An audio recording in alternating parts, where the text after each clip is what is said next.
C'est une ville meurtrie qui renaît de ses cendres.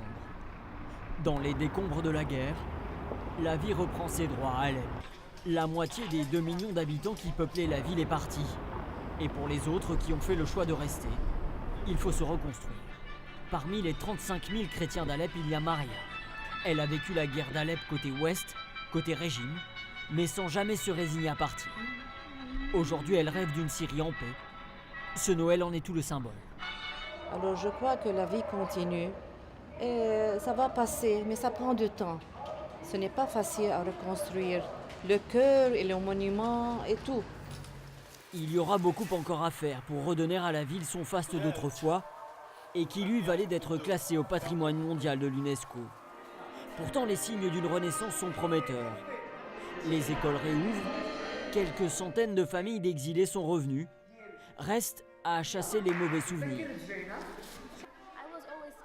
J'étais sans arrêt effrayée. Je ne pouvais aller nulle part. J'avais dit à ma maman que je ferais de la danse quand la guerre serait terminée. Aujourd'hui, c'est possible et je suis très heureuse. Ce soir-là, une partie de la communauté chrétienne d'Alep a retrouvé celle de Homs. Ensemble pour célébrer le retour dans l'une des églises de la ville, dont la reconstruction a été soutenue par les dons à l'œuvre d'Orient. On avance sur le chemin de la paix par petits pas, et c'en est un de plus ce soir, que ce soit à Homs, à Latakia ou à Alep. On veut se redonner de l'espoir, celui qu'un jour la Syrie redeviendra ce qu'elle était auparavant.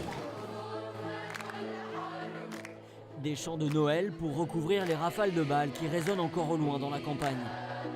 En Syrie, à la veille de Noël, la guerre n'est pas loin.